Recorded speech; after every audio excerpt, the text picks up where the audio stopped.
तो जितना भी हम लोगों ने अभी तक जीओसी में एसिडिक स्ट्रेंथ और बेसिक स्ट्रेंथ पढ़ा, उसके हिसाब से हम कुछ क्वेश्चंस करेंगे जो आपको ये बताएगा कि एसिड बेस रिएक्शंस जो होती हैं इंडिविजुअली, मैं न्यूट्रलाइजेशन रिएक्शन की बात नहीं कर रही हूँ, ठीक है। मतलब एक एसिड से दूसरा एसिड बनना या फिर एक बेस से दूसरा बेस बनना, ये फिजिबल होगा कि नहीं होगा।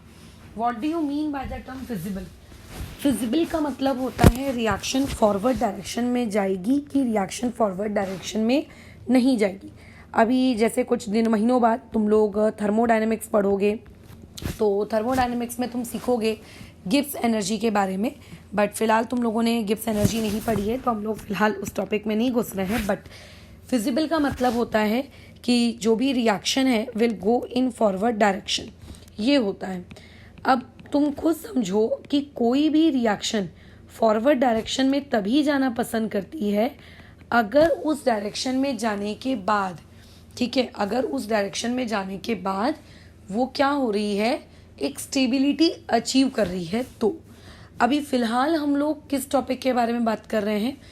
अगर मान लेते हैं मेरे पास एक एसिड वन है और एक एसिड वन में मैं चाहती हूँ कि मैं एक इससे एसिड टू बनाऊँ, तो एक एसिड से दूसरा एसिड बन पाना तभी पॉसिबल होता है जब आप लोगों का जो एसिड वन होगा, ठीक है, ये एसिड वन स्ट्रॉन्गर होगा एज कंपेयर टू व्हाट आप लोगों के एसिड टू, ठीक है। अगर ये ज़्यादा स्ट्रेंथ, हमने एसिडिक स्ट्रेंथ पढ़ी है ना, बस उसी का ध्यान रखना है, ठीक है। ये रिएक्शन फॉरवर्ड डायरेक्शन में जाने के लिए तभी इच्छुक होगी जब उसके एसिड टू की स्ट्रेंथ कैसी होगी, कमज़ोर होगी as compare to acid one.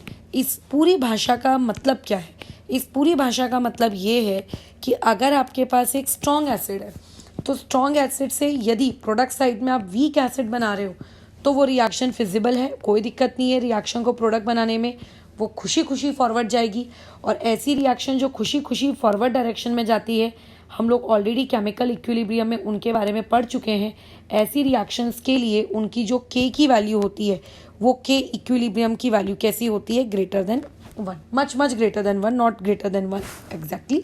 But अगर तुम्हारा दिमाग ऐसा चलता है कि रिएक्टेंट साइड में मेरे पास वीक एसिड है और मैं रिएक्टेंट साइड के वीक एसिड को कन्वर्ट कर दूं प्रोडक्ट साइड में एक स्ट्रॉन्ग एसिड में, तो तुम ये देखो कि ये जो इस टाइप की रिएक्शंस है, इन लोगों को फॉरवर्ड डायरेक्शन में जाने की बिल्कुल इच्छा नहीं होती, बल्कि ये लोग कैसे जाना पसंद करती हैं? बैकवर्ड डायरेक्शन में। और अगर ये बैकवर्ड डायरेक्शन में जाना पसंद करेंगे, इसका मतलब के इक्विलिब्रियम आप लोगों का कैसा रहेगा? बहुत ही वन से छोटा।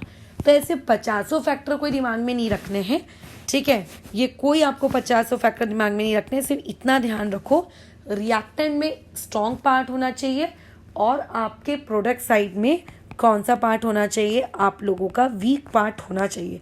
और यही सेम ऊपर का रूल आप किसके लिए लगाओगे? बेसिस के लिए भी लगाओगे, ठीक है। तो अगर आपको कोई एक रिएक्शन दी है तो आप सिर्फ क्या देखो, रिएक्टेंट में एसिड कौन है ये पहचान लेना, या प्रोडक्ट साइड में एसिड कौन है ये पहचान लेना, और ये चेक कर लेना कि कौन सा वाला एसिड किस तरफ ज़्यादा स्ट्रॉन्ग है, ठीक है। और जिस तरफ वो ज़्यादा स्ट्रॉन्ग होगा, रिएक्टेंट साइड का बहुत ज़्यादा स्ट्रॉन्ग है as compare to the product side, तो आप सीधा सीधा कह देना कि हाँ, हमारी रिएक्शन फॉरवर्ड डायरेक्शन में फिजिबल है। सेम यही लॉजिक बेस के लिए अप्लाई होता है, तो मैं अलग से उसके लिए प्रवचन नहीं दूंगी। क्वेश्चंस करते हैं और क्वेश्चंस के वाया इस टॉपिक को हम लोग समझते हैं। जैसे फॉर एग्जांपल, अच्छा इसमें एक नोट है जो उसको तुम्हें याद करना है या फिर याद रखना है।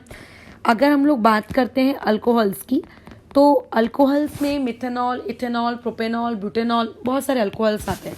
बट अगर मैं बात करूँ एसिडिक स्ट्रेंथ की, ठीक है, अगर हम लोग बातचीत कर रहे हैं किसके टर्म्स में? एसिडिक स्ट्रेंथ के टर्म्स में, तो आपके मिथेनॉल को छोड़कर, ठीक है, बाकी के जितने भी अल्कोहल्स होते हैं, इनकी एसिडिक स्ट्रेंथ आपके पानी के मुकाबले क्या होती है?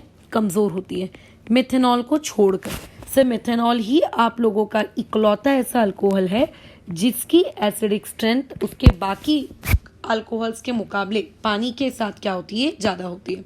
तो तुम्हें बस ये बताना है कि रिएक्शन फॉरवर्ड डायरेक्शन में फिजिबल है कि नहीं है।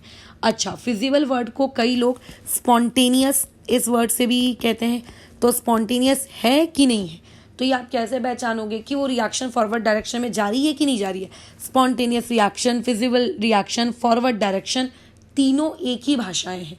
अच्छा, स्पॉन्टेनियस के लिए कभी कभी इस वर्ड का भी प्रयोग कर लिया जाता है, डेल्टा जी बराबर नेगेटिव। अगर कोई रिएक्शन स्पॉन्टेनियस है इसका मतलब उसका डेल्टा जी कैसा है, नेगेटिव है। अब डेल्टा जी क्या होता है ये आपको थर्मोडायनेमिक्स में देखने को मिलेगा। अब for example you do have, आप लोगों के पास कुछ इस तरीके का है जैसे HO नेगेटिव, और आपने इसके साथ यहाँ पे अल्कोहल लिया है और बीच में रिवर्सिबल का साइन है। मैं हर जगह रिवर्सिबल का साइन नहीं बनाऊंगी, टाइम लग जाएगा, तो तुम लोग रिवर्सिबल का साइन बना लेना।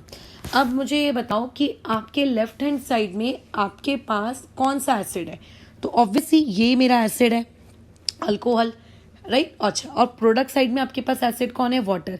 जैसा कि अभी मैंने बताया ऊपर, मिथेनॉल को छोड़कर बाकी जितने भी कार्बन के आप लोगों के पास एसिड अल्कोहल्स होते हैं वो पानी की अपेक्षा कमज़ोर होते हैं।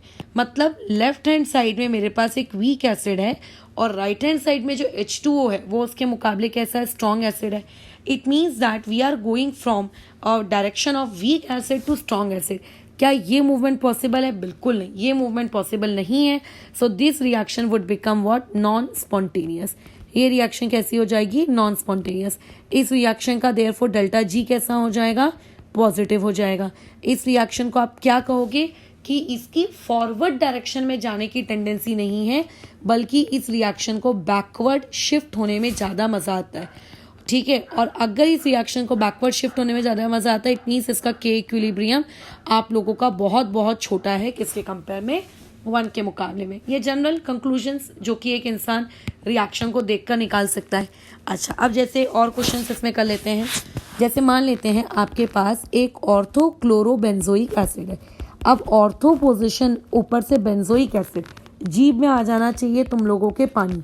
अच्छा, अब ये जो रिएक्टेंट साइड में, रिएक्टेंट के तरफ ये जो एक स्पीशीज और दी हुई है, ये जैसे अभी मैं बाजू में लिख रही हूँ COO नेगेटिव, यहाँ पे दिया है Cl, ये क्या है, कुछ नहीं है। जैसा तुमने 10th स्टैंडर्ड में नहीं पढ़ा था वो डिस्प्लेसमेंट रिएक्शन कि एक स्ट्रॉन्ग एलिमेंट एक सॉल्ट के अंदर से उसके वीकर काउंटर पार्ट को डिस्प्लेस कर लेता है, तो बेसिकली वो एसिड के बाजू में उसका कुछ नहीं है, बल्कि वहाँ पे कौन है, वो उसका सॉल्ट है, ठीक है। तो उस पर तुम्हें फोकस नहीं करना है, तुम्हें लेफ्ट साइड और राइट साइड दोनों तरफ क्या ढूंढना है, बस एसिड पार्ट कौन सा है वो चेक करना है।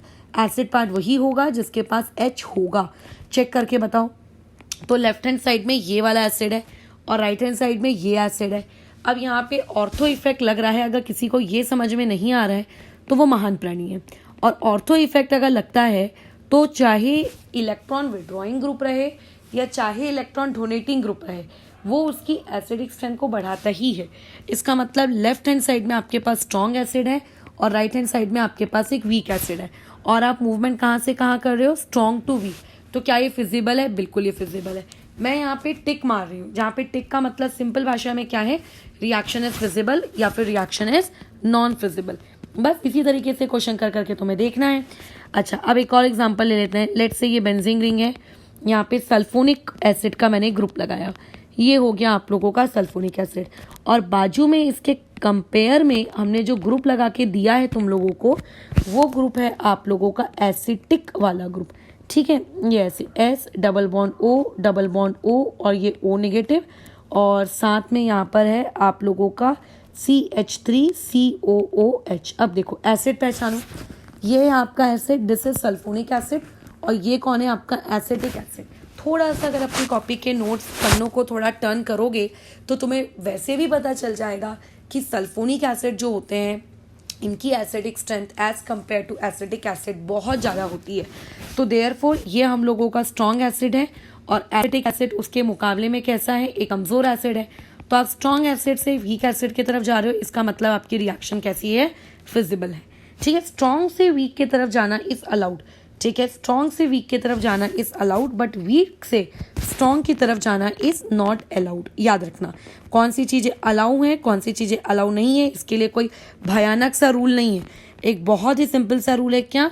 स्ट्रॉन्ग से वीक जाना अलाउड है, बट वीक से स्ट्रॉन्ग आना अलाउड नहीं है, ठीक है। आप उस डायरेक्शन में अगर जाने की कोशिश करोगे तो वहां जाने से क्या होगा, रिएक्शन आप लोगों की नॉन फिजिबल बता दी जाएगी। चलो, ये हो गया आपके पास, और ये मान लेते हैं एक और। अब पहचानो दोनों तरफ एसिड कौन सा है। तो अगर मैं इसकी बात करूँ तो ये एक एसिड है। अच्छा, और इस तरफ की बात करूँ तो ये भी एक एसिड है। तो जैसे प्रीवियस क्वेश्चन में हमने इतने इजीली कंपेयर कर लिया कि एक सल्फोनिक है, एक आपका कार्बोक्सिलिक है, तो यहाँ पे आप कैसे कंपेयर करोगे?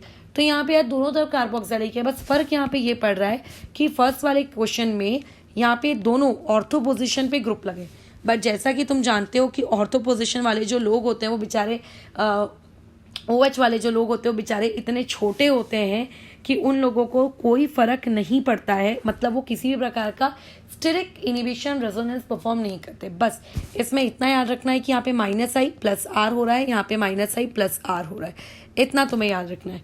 ठीक है, यहाँ पे क्या हो रहा है -I+R और वहाँ पे क्या हो रहा है आप लोगों का -I+R। लेकिन जो बाजू का कार्बोक्सिलिक एसिड है उस कार्बोक्सिलिक एसिड में कुछ भी नहीं हो रहा है, वहाँ पे कुछ भी नहीं हो रहा। कुछ भी नहीं हो रहा का मतलब ना तो वहाँ पे कोई -I है ना तो वहाँ पे कोई +R है।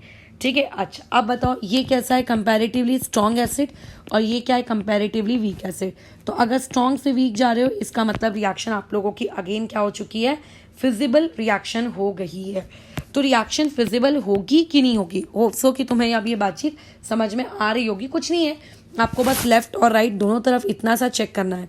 अब जैसे मान लेते हैं ये फॉर्मिक एसिड है, फॉर्मिक एसिड के साथ मैंने लिखा है यहाँ पे CH3 COO नेगेटिव और ये Na पॉजिटिव। इक्विलिब्रियम का साइन तुम डाल देना बाद में हर क्वेश्चन में, HCOO नेगेटिव Na पॉजिटिव और उसके बाद यहाँ पर आपके पास है CH3 COOH। बताओ तो दो एसिड कौन से, ये हो गया फॉर्मिक एसिड, ये हो गया एसिटिक एसिड। फॉर्मिक एसिड एक स्ट्रॉन्ग एसिड में आता है, उसके कंपेयर में एसिटिक एसिड एक वीक होता है। तो स्ट्रॉन्ग से वीक जा रहे हो मतलब रिएक्शन कैसी है आप लोगों की, फिजिबल है। ठीक है, बस इतना ही पहचानना है। अच्छा अब देखो यहाँ पे लोगों से गलती होती है, ये आप मार्क करके रखो, ये थोड़ा सा इंपॉर्टेंट सवाल है। अगर मान लेते हैं आपके पास एक फॉर्मिक एसिड है, इस फॉर्मिक एसिड की जो रिएक्शन है आपने करवाई या फिर आपको एक रिएक्शन दी हुई है कुछ इस तरीके से, आपको आइडेंटिफाई करना है कि ये रिएक्शन फिजिबल होगी कि ये रिएक्शन फिजिबल नहीं होगी।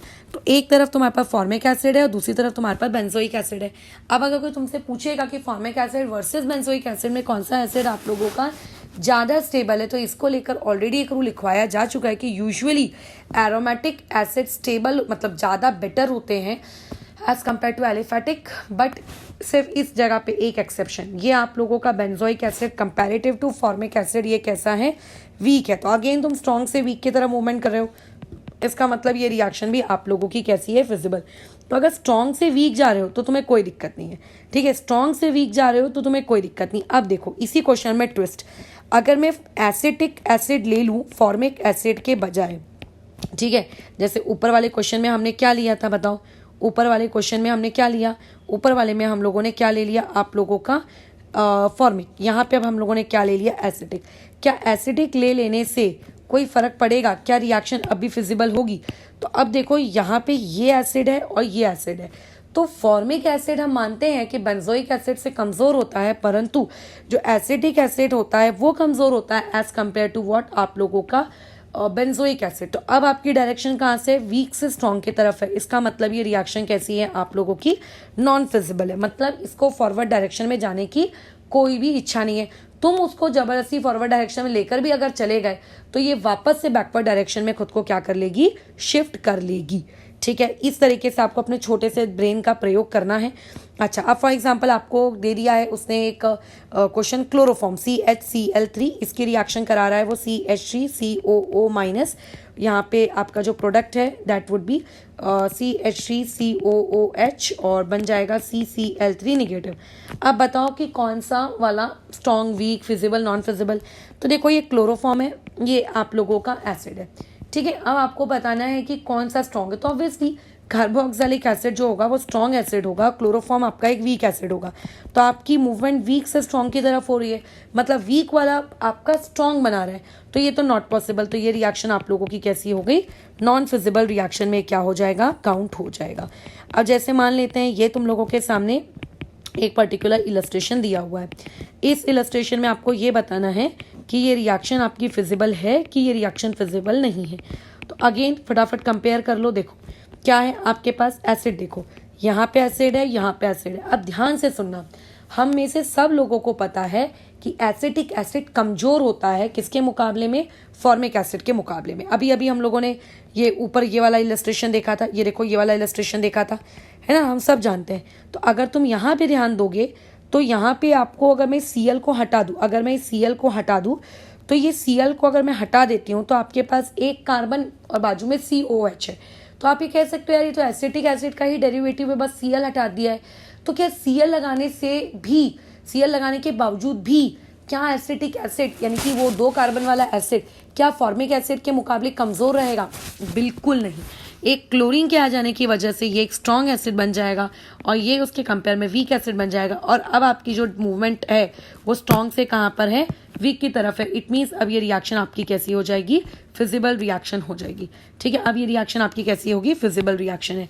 तो कौन सी रिएक्शन फिजिबल है, कौन सी रिएक्शन नॉन फिजिबल है, ये सारी की सारी जो बातचीत है सिर्फ किसके अराउंड रिवॉल्व करती है, बताइए कि आप कितने आसानी से एक एसिड को पहचान पा रहे हो कि वो compare to the other one वो कितना स्ट्रांग है या फिर वो कितना वीक है। तो अभी तक तुमने जितनी भी पढ़ाई की उस सारी पढ़ाई का ये निचोड़ है कि आपने जितना भी एसिडिटी या जितनी भी आपने बेसिसिटी सीखी, उस एसिडिटी और उस बेसिसिटी को तुम यहाँ पे अप्लाई कर पा रहे हो कि यहाँ पे तुम अप्लाई नहीं कर पा रहे हो। ठीक है, अच्छा इसके और इलस्ट्रेशंस देख लेते हैं। जैसे मान लेते हैं आपके पास एक फिनॉल है, ये मान लो फिनॉल है, इस फिनॉल के बाजू में मैंने बनाकर दे दिया है तुम लोगों को ये O नेगेटिव, ये इस तरफ रिएक्शन, यहाँ पर आ जाएगा रिंग और फिर O नेगेटिव और यहाँ पे आ जाएगा आपका रिंग और अच्छा रिंग दो बार कैसे आ गई OH। ठीक है डन। अच्छा अब बताओ यहाँ एसिड कौन है, ये एसिड है वर्सेस ये एसिड है। इसको हम लोग कहते हैं फिनॉल और ये कुछ नहीं है, ये तुम्हारा साइक्लोहेक्सेनॉल है। उसको फिनॉल समझने की भूल मत करना। ये आप लोगों का एक एरोमेटिक कंपाउंड है और ये आप लोगों का एक साइक्लिक एलिफेटिक कंपाउंड है। अभी एक बात हमेशा याद रखोगे, एरोमेटिक वाले जो लोग होते हैं उनकी एसिडिटी ज़्यादा होती है as compare to aliphatic ones. Basicity में एलिफेटिक वाले ज़्यादा बेसिक होते हैं एज कंपेयर टू एरोमेटिक। तुम किसी एक चीज़ को याद रखो, ऑर्डर अपने आप दूसरे वाले के लिए तो रिवर्स ही हो जाना है। अगर मैं कहूँगी अभी दिन है तो ऑब्वियस है कि ये समझने लायक सेल्फ अंडरस्टैंडिंग टॉपिक है कि अभी रात नहीं है ना।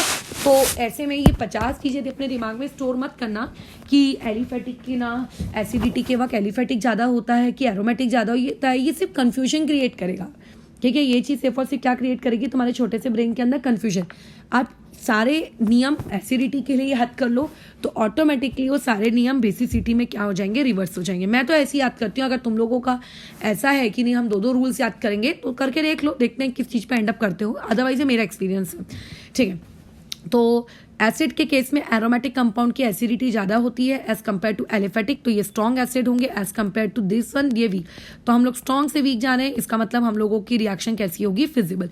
सिवाय अब यहाँ पे मैं एक छोटा सा नोट लिखवा देती हूँ जो कि मैंने अभी ऊपर भी बताया है। एक्सेप्ट आप लोगों का जो फॉर्मिक एसिड होता है एक एलिफेटिक एसिड होने के बावजूद उसकी जो एसिडिक स्ट्रेंथ होती है वो फिनॉल की अपेक्षा कैसी होती है, ज़्यादा होती है। ठीक है, उसकी sorry not phenol, benzoic acid की अपेक्षा उसकी कैसी होती है, ज़्यादा होती है। ये आप लोगों का एक बस क्या है, एक्सेप्शन है।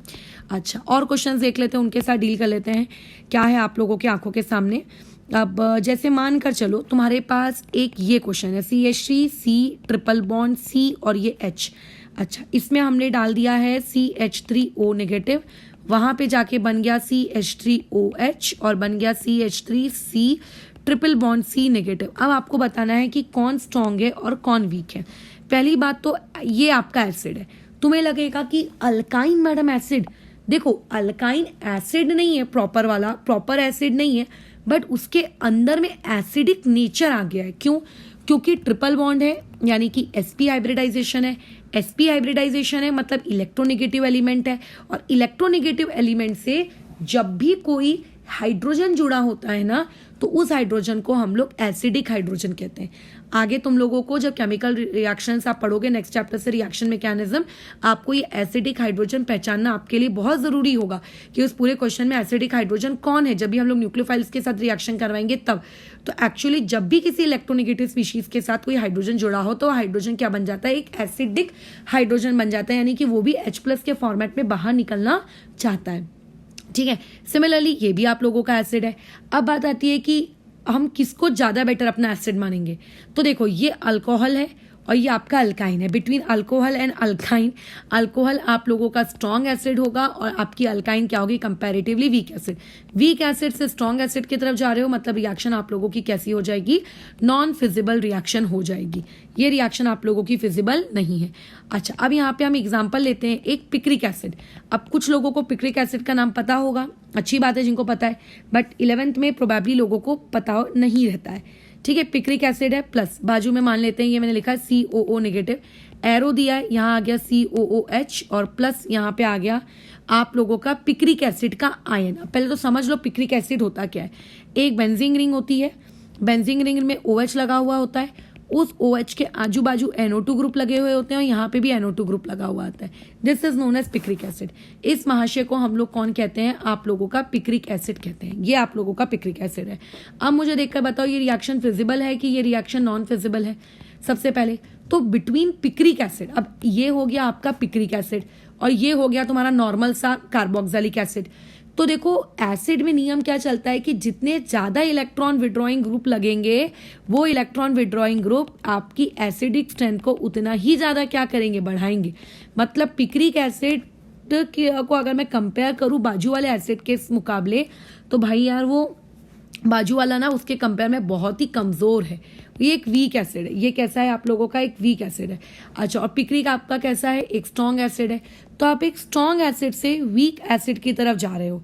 आप क्या कर रहे हो, एक स्ट्रॉन्ग एसिड से आप क्या कर रहे हो, वीक एसिड की तरफ जा रहे हो। इसका मतलब ये जो रिएक्शन है ये आप लोगों की कैसी रिएक्शन है, फिजिबल रिएक्शन है। तो इस तरीके से तुमको अपनी रिएक्शन की फिजिबिलिटी को चेक करना होगा कि वो रिएक्शन फिजिबल होगी कि वो रिएक्शन फिजिबल नहीं होगी। ऐसा जरूरी नहीं है कि ये सारे ऑर्डर्स तुम लोग सिर्फ और सिर्फ एसिड टू एसिड फॉलो कर सकते हो। यही सारे ऑर्डर्स को तुम बेस के लिए भी अप्लाई कर सकते हो कि लेफ्ट हैंड साइड में एक बेस है, राइट हैंड साइड में एक बेस है। आपको ये देखकर पहचानना है कि कौन सा वाला बेस आपका ज्यादा बेटर है। जैसे कि यहाँ देखते हैं फिलहाल एक एग्जाम्पल मान लेते हैं, आपके पास एक बेंजोइक एसिड है, नॉट बेंजोइक एसिड, रुको इस बार हम लोग चेंज कर लेते हैं वाली चीज।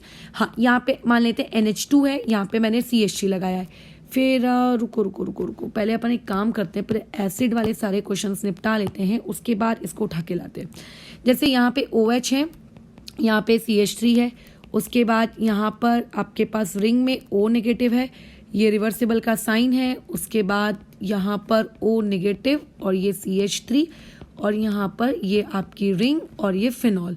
अब बताओ यहाँ दो एसिड कौन से हैं, एक एसिड ये है, एक एसिड ये है, इसको हम लोग कहते हैं फिनॉल। अब देखो कई लोगों को ऐसा लगता है कि ऑर्थो पोजीशन पे CH3 लगा है तो ऑब्वियस है कि ये हम लोगों का क्योंकि ऑर्थो इफेक्ट के अकॉर्डिंग एक स्ट्रांग हो जाना चाहिए। बट ध्यान रखना ऑर्थो इफेक्ट तब अप्लाई होता है जब आप लोगों के पास बेंजोइक एसिड हो। This is not benzoic acid, this is not benzoic acid. अगर ये बेंजोइक एसिड नहीं है तो यहाँ पर कोई भी आप लोगों का क्या नहीं लगेगा, ऑर्थो इफेक्ट नहीं लगेगा। और अगर ऑर्थो इफेक्ट नहीं लग रहा है तो ये कैसा ग्रुप है, पहले तो यहाँ लिख देती हूँ मैं, नो ऑर्थो इफेक्ट। अगर ऑर्थो इफेक्ट नहीं लग रहा तो इसका मतलब आपको चेक करना पड़ेगा कि एसिडिक स्ट्रेंथ बढ़ रही है कि घट रही है। तो ये प्लस आई और एक हाइपर कॉन्जुगेशन वाला ग्रुप है। और अगर ऐसे ग्रुप जो इलेक्ट्रॉन देते हैं वो एसिड को क्या बनाते हैं, कमजोर बनाते हैं। तो ये वीक एसिड है और फिनॉल उसके मुकाबले में स्ट्रॉन्ग एसिड है। तो आप बेसिकली वीक से स्ट्रॉन्ग जा रहे हो, इसका मतलब रिएक्शन आप लोगों की कैसी है, नॉन फिजिबल रिएक्शन है। समझ रहे हो, ये आपकी कैसी रिएक्शन है, नॉन फिजिबल रिएक्शन। ऐसे पहचानते हैं हम लोग। इवन कई सारी ऐसी रिएक्शंस होती हैं जो आप अपनी डे टू डे लाइफ में भी देख सकते हो। जैसे मान लेते हैं आपके पास एसिटिक एसिड है, विनेगर, उसमें आपने कहा कि मैं सोडियम बाइकार्बोनेट डालूंगा। सोडियम बाइकार्बोनेट बेकिंग सोडा याद होगा 10th क्लास में, ठीक है। तो इसके अकॉर्डिंग मान लेते हैं ये आपका एक रिएक्शन बन रही है। अब आपको ये बताना है क्या ये रिएक्शन फिजिबल है कि नहीं है। तो यहाँ पे देखो ये एक एसिड है, एसिटिक एसिड, ऑर्गेनिक एसिड, और ये आप लोगों का कार्बोनिक एसिड, एक मिनरल एसिड। अब मुझको ना कार्बोनिक वर्सेस मतलब एक मिनरल एसिड को मैं कैसे यार एक ऑर्गेनिक एसिड के साथ कंपेयर करूं। तो ऐसे में मुझे अभी कंपैरिजन का कोई आइडिया नहीं है कि यहाँ पर मतलब क्या हो रहा है, मतलब क्या इनकी वैल्यूज है, कैसा मतलब कौन स्ट्रांग है कौन वीक है। तो क्वेश्चन वाले ने मुझे क्या की, एक हिंट दे दी। मुझे इनके नीचे इनकी ना pKa वैल्यूज लिख कर दे दी। इसकी pKa वैल्यू कुछ मेरे पास लिख कर दे दी 4.7 और इसकी pKa वैल्यू लिख कर दे दी 6.4। अब तुम तो जानते हो कि जो pKa वैल्यू होता है इसका रिलेशनशिप एसिडिटी के साथ कैसा चलता है, इनवर्स में चलता है। मतलब pKa वैल्यू जितनी ज़्यादा होगी वो बाजू वाले के कंपेयर में क्या हो जाएगा, उतना ही कमज़ोर। तो इनडायरेक्टली यहाँ से हमें क्या पता चला कि हम लोग स्ट्रॉन्ग से कहाँ जा रहे हैं, वीक की तरफ जा रहे हैं।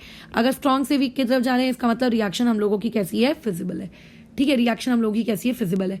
तो अगर कल को तुम्हें कंपैरिजन करते वक्त ये नहीं समझ में आ रहा हो कि कौन सा एसिड स्ट्रॉन्ग है, कौन सा एसिड वीक है, या नहीं आइडिया है, तुमने कभी पढ़ा नहीं है, लेकिन उसके एवज में तुमको नीचे pKa या pKb की वैल्यू दी हुई है, तो क्या हो जाएगा, आप लोगों को ये वाली चीज़ पता चल जाएगी। अब इसी चीज़ को क्वांटिटेटिव एनालिसिस में इस तरीके से दिया जाता है, बोलता है कि ये आप लोगों का NaHCO3 एक पुड़िया में एक पाउडर रखा हुआ है। अब NaHCO3 में वो आपको बहुत सारे एसिड डालने को कहता है आप NaHCO3 में H2SO4 डालो, आप NaHCO3 में HI डालो, आप NaHCO3 में HCl डालो। मतलब जितने एसिड्स आप डाल सकते हो सारे एसिड्स आप डाल के चेक कर लो। अब आपको ये बताना है किस एसिड को डाल देने के बाद ये टेस्ट पॉजिटिव आएगा। टेस्ट पॉजिटिव आने का मतलब ये होता है जब भी हम सोडियम बाइकार्बोनेट का इस्तेमाल करते हैं H2CO3 फॉर्म होता है। H2CO3 का मतलब बेसिकली क्या होता है, H2O + CO2। तो तुम्हें छोटा छोटा ब्रिस्क एफरवेसेंस दिखेंगे। किसके ब्रिस्क एफरवेसेंस दिखेंगे, बताओ, कार्बन डाइऑक्साइड की गैस के ब्रिस्क एफरवेसेंस आपको वहां पे दिखेंगे। तो अगर वो ब्रिस्क एफरवेसेंस दिख रहे हैं इसका मतलब टेस्ट हमारा क्या हो चुका है, सक्सेसफुल हो चुका है। ठीक है, हमारा टेस्ट क्या हो चुका है, सक्सेसफुल हो चुका है। तो ये टेस्ट तभी सक्सेसफुल होगा जब हमारे पास एक स्ट्रॉन्ग एसिड हो। ठीक है, और जब हम NaSCO3 में एक स्ट्रॉन्ग एसिड डाल रहे हो, जब हम NaSCO3 में कैसा एसिड डाल रहे हो, स्ट्रॉन्ग डाल रहे हो। अगर हम NaSCO3 में एक स्ट्रॉन्ग एसिड डाल रहे हो और प्रोडक्ट साइड में हमको एक कमजोर स्पीशीज मिल रही है, तो हम ये कहेंगे कि हाँ ये हम लोगों का जो टेस्ट है कैसा है, पॉजिटिव है।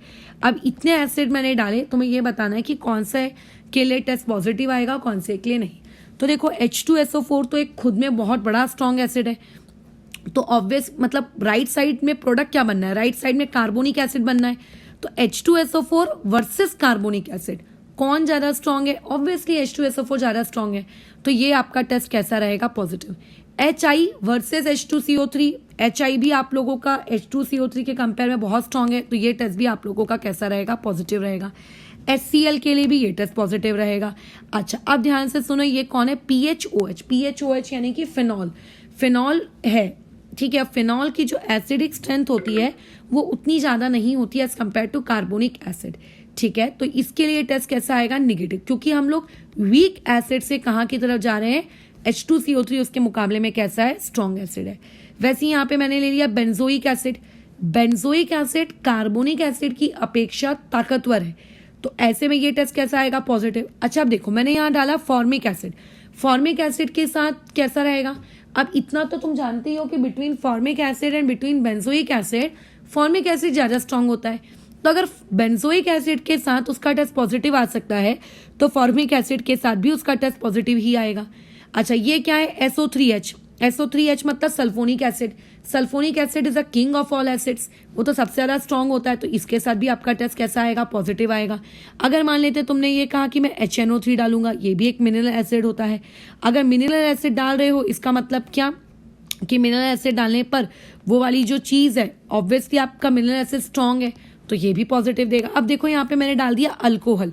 अब अल्कोहल का तो तुम जानते ही हो, अल्कोहल क्या करता है, अल्कोहल जो होता है उसका भी एसिडिक स्ट्रेंथ उतना अच्छा नहीं होता, तो इसके लिए भी ये टेस्ट कैसा देगा, नेगेटिव। तो ये क्वेश्चन इस तरीके से फ्रेम किया जा सकता है कि NaHCO3 के साथ कौन से एसिड पॉजिटिव टेस्ट देंगे। तो आपको क्या देखना है, आपको NaHCO3 को देखना है क्या, आपको नहीं देखना है। आपको बस इतना ध्यान रखना है कि अच्छा NaHCO3 यानी कि प्रोडक्ट में बनेगा H2CO3, और एसिड आप तो ले ही रहे हो, तो आपको बताएगा ही क्वेश्चन वाला कि आप कौन सा एसिड ले रहे हो, उसके बिना तो काम चलेगा ही नहीं। ठीक है, जो भी एसिड वो बताएगा उस एसिड का कंपैरिजन H2CO3 के साथ करना। अगर आपका लिया हुआ एसिड ज़्यादा स्ट्रॉन्ग है एज कंपेयर टू H2CO3, तो इट मीन्स वो टेस्ट पॉजिटिव होगा। अगर आपका लिया हुआ एसिड कमज़ोर है एज कंपेयर टू व्हाट आप लोगों के क्या नाम है उसका H2CO3, तो इसका मतलब वो टेस्ट कैसा होगा, नेगेटिव होगा। यही सेम लॉजिक आप अपने बेसिक वालों के लिए भी लगा सकते हो। जब आप एक बेस से दूसरे बेस में जा रहे हो, वो भी तब जब आप स्ट्रॉन्ग बेस से वीक बेस की तरफ जा रहे हो, तो रिएक्शन की फिजिबिलिटी क्या होती है।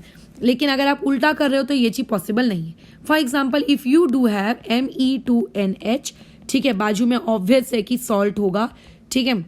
अच्छा, अब देखो कई बार आपको सॉल्ट दिया है, मतलब सिर्फ रिएक्टेंट दिया रहता है, प्रोडक्ट भी आपको लिखना है और रिएक्शन की फिजिबिलिटी भी आपको ही बतानी है। अब क्या करेंगे, कुछ नहीं करना है। ये आपका अभी कौन है बताओ, ये आपका बेस है और ये बेस के बाजू में ये बोलो कौन है, ये सॉल्ट है। तो जो सॉल्ट है ना, अभी उसको बेस बना दो। कैसे बेस बनाएंगे, उसके ऊपर का पहले तो वो पॉजिटिव हटाओ, ठीक है, पहले तो उस बेचारे के ऊपर का पॉजिटिव हटाओ, उसके बाजू का वो Cl नेगेटिव हटाओ, ठीक है, ये सब हटाओ उसके बाजू का। ये जो फालतू तामझाम है ना, जो ऑलरेडी आपको लेफ्ट हैंड साइड में एज अ सॉल्ट के फॉर्म में दिया, उसका पहले पॉजिटिव हटाओ, रिमूव। एक मिनट में यहाँ लिख देती हूँ कहीं पर, ठीक है, कि आप क्या करो, यहाँ पे पॉजिटिव हटा दो, रिमूव पॉजिटिव, ठीक है, रिमूव पॉजिटिव, ठीक है, remove that Cl negative, Br negative, I negative, जो भी निगेटिव है उसको हटाओ एंड रिमूव 1 हाइड्रोजन, इसको हटा दो। तो ऑटोमेटिकली उस सॉल्ट से आपने अपना क्या बना लिया, एक बेस बना लिया। तो क्या हो जाएगा, Me के ऊपर लोन पेयर H2, ये बन गया आपका बेस। और जो पहले आपका बेस हुआ करता था उसको आप एक सॉल्ट बना दो। तो उसको सॉल्ट कैसे बनाओगे, उसके ऊपर पॉजिटिव लगा दो, उसका एक हाइड्रोजन बढ़ा दो और बाजू में Cl नेगेटिव लगा दो। अब बताओ कि ये चीज फिजिबल है कि नॉन फिजिबल।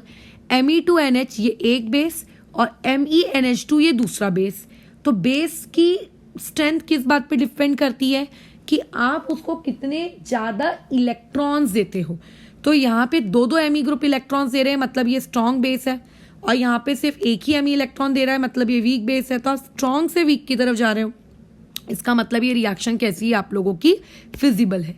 तो कई बार कैसा होगा, आपको राइट हैंड साइड वाली एंटाइटी देगा ही नहीं और आपको पूछेगा कि राइट हैंड साइड के बोलो प्रोडक्ट क्या बने, और उसमें ऑप्शन ये देगा नेक्स्ट में कि नो प्रोडक्ट फॉर्म। तो कई बार ऐसा होता है कि नो प्रोडक्ट फॉर्म, हमें कैसे पता चलेगा नो प्रोडक्ट फॉर्म। आप प्रोडक्ट बना दो, लेकिन उसके बाद आप उसकी फिजिबिलिटी चेक करो, क्या वो सही में प्रोडक्ट बन भी रहा है कि नहीं बन रहा है। अगर बन रहा है तो वो ऑप्शन आपका सही है, और अगर नहीं बन रहा है तो फिर वो आंसर आएगा नो रिएक्शन, ठीक है। फिर आंसर आ जाएगा आप लोगों का नो रिएक्शन। जैसे MENH2 है, ये आपका एक बेस है, ये यहाँ पे बाजू में एक हम लोगों ने क्या देकर रखा है, एक सॉल्ट देकर रखा है। बोलो बाजू में इसका प्रोडक्ट तुम ही बनाओ और तुम ही इसकी फिजिबिलिटी भी चेक करो। तो जो आपको पहले से सॉल्ट दिया है, इसको पहले बेस में कन्वर्ट करो। कैसे बेस में कन्वर्ट करेंगे, नाइट्रोजन के ऊपर का पॉजिटिव हटा दिया, Cl नेगेटिव भी हटा दिया, 3 हाइड्रोजन के बदले 2 हाइड्रोजन बन गया बेस। और जो पहले से बेस के फॉर्म में दिया हुआ था उसको सॉल्ट बना दो। कैसे बनाएंगे इसको सॉल्ट, नाइट्रोजन के ऊपर पॉजिटिव लगा देंगे, जितने हाइड्रोजन पहले थे उसके मुकाबले हाइड्रोजन बढ़ा देंगे और फिर Cl नेगेटिव आ जाएगा। आई एम नाउ कंपेयर कि किसकी बेसिक स्ट्रेंथ ज्यादा है, ये और ये। अब जैसे कि तुमको ये मैंने कूट के बताया है कि जो एलिफेटिक अमाइंस होते हैं, एलिफेटिक अमाइंस कई गुना ज्यादा ताकतवर होते हैं as compare to aromatic amines basicity के मुकाबले। तो MENH2 ये एक स्ट्रॉन्ग बेस है और PHNH2 ये आप लोगों का एक वीक बेस है। तो इसका मतलब स्ट्रॉन्ग से वीक में जा रहे हो, इसका मतलब आपकी रिएक्शन कैसी है, फिजिबल है। अच्छा, अब मैं एक क्वेश्चन कराती हूँ, बल्कि 2 कराती हूँ जिसमें मिस्टेक होने के चांसेस रहते हैं, उसके बाद हम इस चीज को रोक देंगे। ये हो गया आप लोगों का रिंग, इस रिंग पे लगा दिया यहाँ NH2 और यहाँ पे लगा दिया CH3। कुछ लोगों के जो सेंटिमेंट्स होते हैं, कुछ लोगों की जो फीलिंग्स होती हैं, वो इतनी ज्यादा हर्ट हो जाती हैं कि वो बंदा या बंदी ये बोलता है कि यहाँ पे ऑर्थो इफेक्ट लगेगा। याद रखना, आप लोगों के अमाइंस के केस में पर्टिकुलर इस एग्जाम्पल में मैंने नोट्स कॉपी में लिखवा कर भी दिया है, ऑर्थो इफेक्ट नहीं लगता है, बल्कि यहाँ पे क्या लग जाता है, आप लोगों का स्टेरिक हिंड्रेंस लग जाता है वाटर मॉलिक्यूल की वजह से। तो पहली बात, यहाँ पर कुछ लोगों को ऐसा लगता है कि ऑर्थो इफेक्ट लग जाने की वजह से वो उसकी बेसिसिटी बढ़ जाएगी वगैरह वगैरह वगैरह। ऐसा नहीं होता, बल्कि ये एक वीक बेस होता है और ये जो है उसके मुकाबले स्ट्रॉन्ग है। आप वीक से बेस से स्ट्रॉन्ग बेस में जा रहे हो, इसका मतलब आपकी जो रिएक्शन है ये कैसी है, नॉट फिजिबल रिएक्शन है। यहाँ पे एक गलती होती है, जिनको ये भूत होता है ऑर्थो इफेक्ट वाला, उनके लिए। अच्छा, ये एक बात का ध्यान रखना, दूसरी गलती देखो क्या होती है। दूसरी गलती मान लेते हैं मैंने आपको यहाँ पर दे दी Me, फिर यहाँ पर एक मिनट आपको दे दिया है MEnH2, ठीक है, प्लस में आपके पास है Me3N यहाँ पे पॉजिटिव, और ये हो गया आप लोगों के पास Cl निगेटिव। प्रोडक्ट में क्या आ जाएगा Me3 और N, इसके ऊपर लोन पेयर, और प्लस में आ जाएगा MEnH3 प्लस और ये Cl निगेटिव। अब बताओ क्या है, यहाँ पे लिख दिया है H2O। H2O लिख देने से समझ जाना रिएक्शन कौन से फेज में हो रही है, एक्वस फेज में हो रही है। और एक्वस फेज को लेकर तुम लोगों को बेसिसिटी में कुछ रूल्स लिखवा कर दिए गए थे। क्या रूल्स लिखवा कर दिए गए थे बताओ, कि जब भी हम एक्वस मीडियम में करते हैं तो जो नॉर्मल ऑर्डर फॉलो होता है वो नॉर्मल ऑर्डर फॉलो नहीं होता, और नॉर्मल ऑर्डर फॉलो ना होते हुए आपको कुछ एक पैटर्न याद करने पड़ते हैं। जैसे अगर मिथाइल है तो कौन सा डिग्री वाला ज़्यादा बेसिक होगा, अगर आपका इथाइल है सेकेंडरी है तो कौन सा वाला ज़्यादा बेसिक होगा, शायद तुम्हें याद आ रहा हो, तो वो नियम आपको यहाँ फॉलो करना है। तो जब हमारे पास मिथाइल होता है तो मिथाइल में क्या ऑर्डर फॉलो होता है, 2 डिग्री, फिर 1 डिग्री, फिर 3 डिग्री, और उसके बाद फिर अमोनिया। तो अब बताओ ये कितना डिग्री है, 1 डिग्री, ये कितना डिग्री है, 3 डिग्री। तो ये हुआ स्ट्रॉन्ग बेस, ये हुआ वीक बेस, और इसीलिए यहाँ पे स्ट्रॉन्ग से वीक जा रहे हो तो फिजिबिलिटी होगी। अब कई लोगों को ये चीज़ इग्नोर कर देते हैं, कई लोग, many of them ignore this, ठीक है। अब जो लोग इसको इग्नोर कर देते हैं उनकी नज़र में जो राइट हैंड साइड में Me3 है वहाँ पे ज़्यादा इंडक्टिव लग रही है, ज़्यादा इलेक्ट्रॉन सप्लाई हो रहे हैं, तो वो स्ट्रांग होना चाहिए, और लेफ्ट वाला वीक, तो उनके अकॉर्डिंग ये रिएक्शन हो जाती है नॉन फिजिबल। पर ध्यान रखना अगर H2O लिखा है या कोई ऐसी हिंट दी है जिसके थ्रू पता चल रहा है कि रिएक्शन एक्वस फेज में हो रही है, तो एक्वस फेज देखते बराबर तुम्हारा दिमाग का जो सायरन है साए बचना चाहिए। बस this was all about the feasibility of A reaction. अब हम लोग यहाँ पे आज की क्लास को ख़त्म करते हैं, और कल हम लोगों का जो टॉपिक रहेगा दैट वुड बी ब्रेट्स लॉ को वो रहेगा, और उसके अलावा फिर हम कल रिएक्शन इंटरमीडिएट्स पढ़ेंगे, ये 2 टॉपिक, और फिर कल हम लोग अपना जो टॉपिक है GOC1 उसे ख़त्म करेंगे। From Monday onwards we will start GOC2 that is reaction mechanism. फिर रिएक्शन मैकेनिज्म अगर आपकी एक बार ख़त्म हो गई, फिर तीसरा टॉपिक स्टार्ट होता है नेम रिएक्शंस, मतलब कुछ आपकी बहुत फेमस रिएक्शंस हैं जो आपको पता होनी चाहिए पूरी ऑर्गेनिक केमिस्ट्री में। फिर चौथा पार्ट आपका स्टार्ट होता है ग्रिग्नार्ड से related reactions, oxidising reactions, reducing reactions, किसमें क्या डालोगे तो क्या बनेगा, मतलब काफ़ी कुछ, ठीक है। फिर उसके बाद जाके आपका एक चैप्टर स्टार्ट होता है कि अल्कोहल फिनॉल्स एंड ईथर्स में क्या हो रहा है, इसमें डालने पे क्या हो रहा है, ये करने पे वो क्या हो रहा है। सो organic is very vast 12th standard की, आपको बहुत कुछ याद रखना पड़ता है, बट थोड़ा दिन का रोज पढ़ते जाओगे तो उतनी ज़्यादा डिफिकल्टी नहीं आएगी, ठीक है।